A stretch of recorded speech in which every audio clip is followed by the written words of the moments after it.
사기열전 32. 회엄후 열전. 소화가 달아난 한신을 쫓아간 까닭.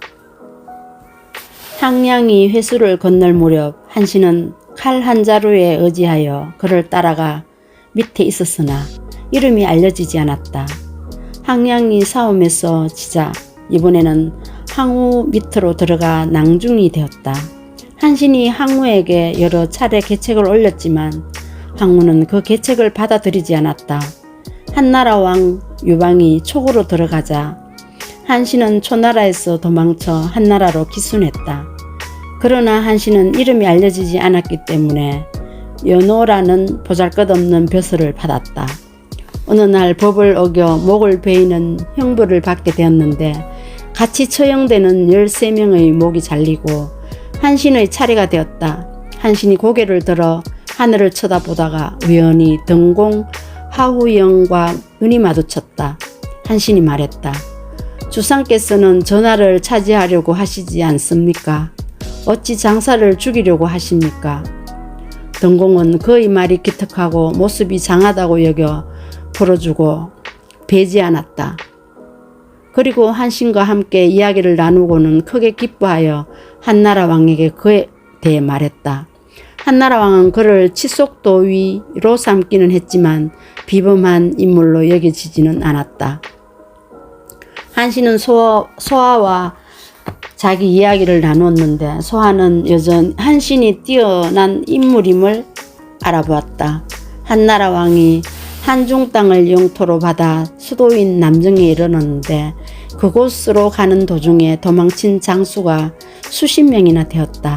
한신도 소하 등이 여러 번 추천했지만 주상이 자신을 등용하지 않는다고 생각하고 달아났다. 소하는 한신이 달아났다는 말을 듣자 한나라 왕에게 말할 겨를도 없이 직접 그를 뒤쫓아갔다. 어떤 사람이 한나라 왕에게 말했다. 성상 소하가 달아났습니다. 한나라 왕이 몹시 화를 내며 양손을 잃은 것처럼 실망했다.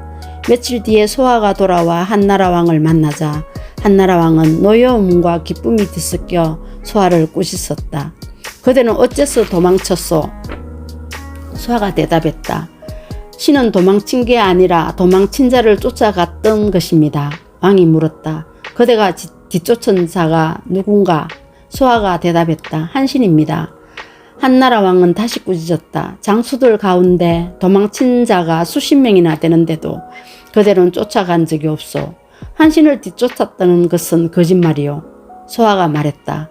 다른 장수들은 쉽게 얻을 수 있습니다. 그러나 이 나라에서 한신에게 견줄 만한 인물은 없습니다.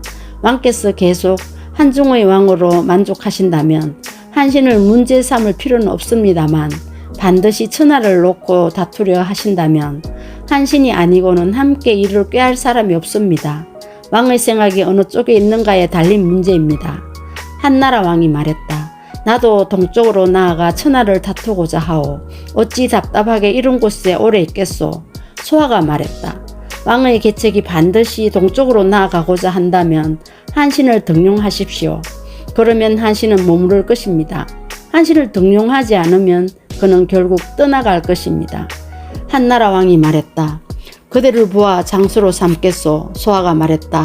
장수로 삼을지라도 한신은 머무르지 않을 것입니다. 한나라 왕이 말했다. 그러면 대장으로 삼겠소.